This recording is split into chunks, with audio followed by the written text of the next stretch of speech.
Before the cameras, before the catchphrases, and before that unforgettable hello that shook studio walls, Lenny and Squiggy were just two guys cracking jokes at a house party. The whole thing started in Penny Marshall's living room, not an audition, not even close. It was a casual evening, the kind Penny and her then-husband Rob Rayner were known for, with actors, writers, and comedians dropping by for drinks. On that particular night, two guests stood out, David Lander and Michael McKean.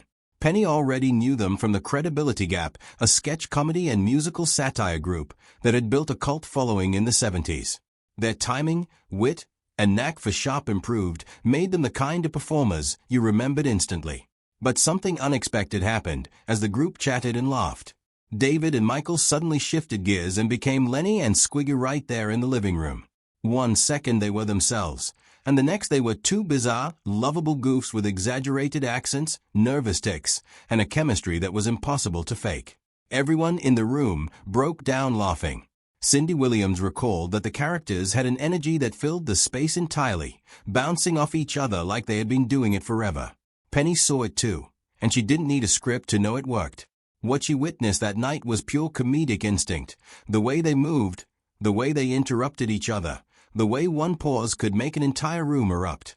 She wasted no time, and the very next day, David and Michael found themselves called to the set with no formal auditions and no tedious screening, just a chance to show what they could do. When they walked onto that soundstage, it was déjà vu. They didn't merely perform, they dominated the space, just as they had in Penny's living room, and everyone was laughing without pause. What made that moment historic was not just the laughter, but what it set in motion. Laverne and Shirley was still finding its rhythm at the time, a lively sitcom about two best friends struggling to live independently. The show relied heavily on Penny and Cindy's chemistry, but Gary Marshall, Penny's brother and the producer, was looking for something more, characters who could barge in, stir up trouble, and leave viewers breathless. The duo that emerged from that living room was exactly what he had been searching for. However, before the world got to meet Lenny and Squiggy, a behind-the-scenes decision changed everything about who they were supposed to be. The character later known as Squiggy was originally named Anthony, an Italian guy from the neighborhood meant to be a one-off appearance alongside Lenny. But there were already too many Italian characters on the show.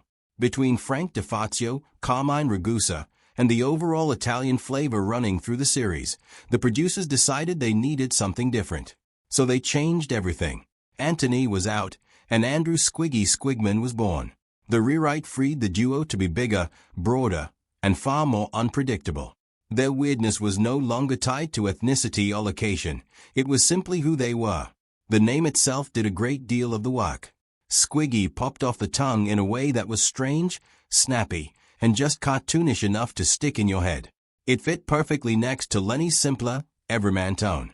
Cindy Williams later said it just made sense the moment they became Lenny and Squiggy, because the audience already knew they were in trouble the second those two names were announced.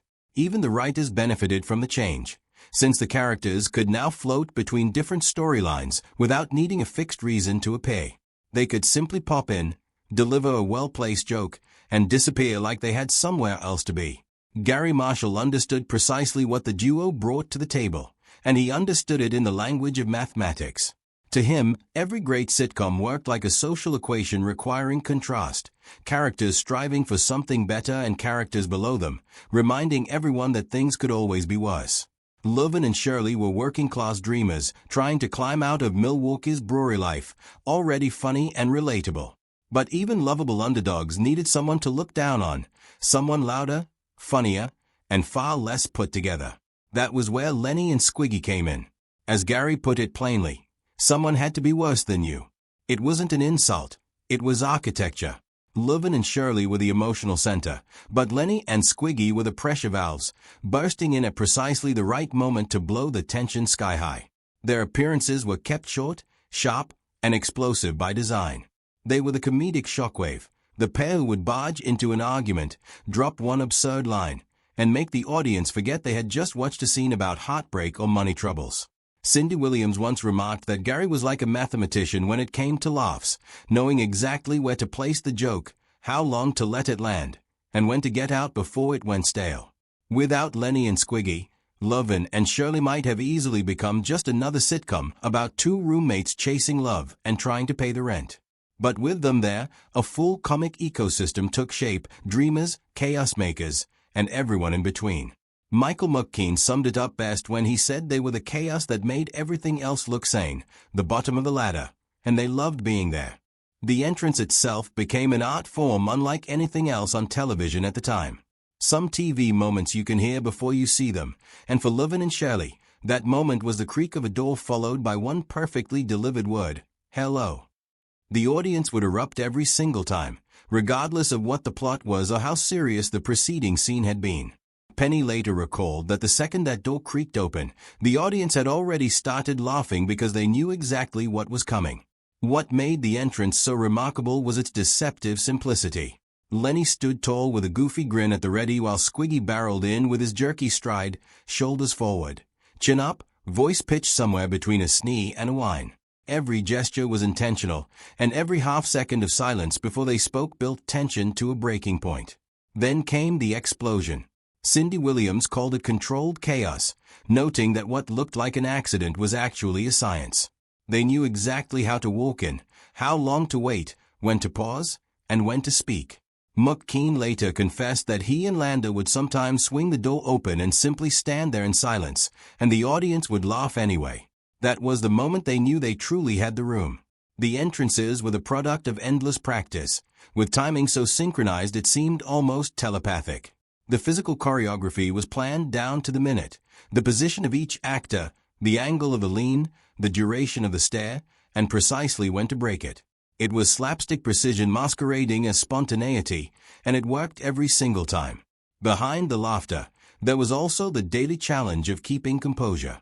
When Lenny and Squiggy entered a scene, no one on set was entirely safe. Penny once joked that she nearly bit a hole through her tongue trying not to laugh. David Lander and Michael McKean had a genuine gift for making even the most disciplined actors lose control, delivering their lines in ways that were unpredictable, alive, and a little dangerous in the best possible sense. Yet their chaos always had rules. Gary Marshall ran the show like a timing factory with tight scenes and fast resets, and when Lander and McKean improvised, it was always within that structure. Their goal was never to derail a moment, but to elevate it. As McKean explained, the aim was to keep the ball in the air, not knock it into the parking lot. Still, accidents frequently turned into comedy gold. Sometimes a stumbled line or an unexpected noise made the scene funnier than anything written in the script. Penny and Cindy developed their own off-camera strategies for survival. Before certain scenes, Penny would quietly warn Cindy not to look at them, because one glance at Lander's wide-eyed expression or McKean's sneaky smile could shatter even the strongest poker face. The crew behind the glass was laughing just as hard, though they had to suppress it behind the soundproofing. Gary Marshall, despite his obsession with structure, learned to let those moments breathe. He would sit quietly with a stopwatch, and when the laughter in the room reached just the right pitch, he would signal the editors to keep it. He knew when he was watching lightning strike. For Cindy and Penny, holding the show together amid all that beautiful chaos was as much a part of their job as delivering their own lines. They were the anchors. When Lenny and Squiggy arrived, the room's energy shifted like a bolt of electricity, and in that fragile space, the two women performed an invisible ballet of control. Their chemistry as Laverne DeFazio and Shirley Feeney was the heartbeat of the show, and they understood that if they broke character every time or let the whirlwind take them, the audience would stop caring about Laverne and Shirley as real people. So they developed what they called emotional armor, preparing themselves before every scene for whatever unpredictable thing Lander or McKean might do. On screen, they mastered the art of stillness, reacting just enough to make jokes land, but never so much that the scene tipped into total frenzy. When Squiggy delivered one of his bizarre comments or Lenny stumbled through a line, the women would exchange a perfectly timed glance of half disbelief and half exhaustion, and the audience would roar. They didn't need to compete. Their reaction was the punchline. Cindy put it simply, we were the rhythm. They were the cymbal crash. Someone had to stand still so the audience could see who was moving, and Penny and Cindy were wise enough to know that was their most important role. The legacy that Lenny and Squiggy left behind extended far beyond the run of the show. Their influence quietly shaped the way mismatched comedy duos have been written ever since, from the assured incompetence of characters in Friends to the deadpan chaos of Brooklyn Nine-Nine. McKean went on to deliver acclaimed work in This Is Spinal Tap and Better Call Saul, while Landa became a celebrated voice actor who brought Squiggy's mischievous energy to animated characters for years. But audiences always remembered where it started.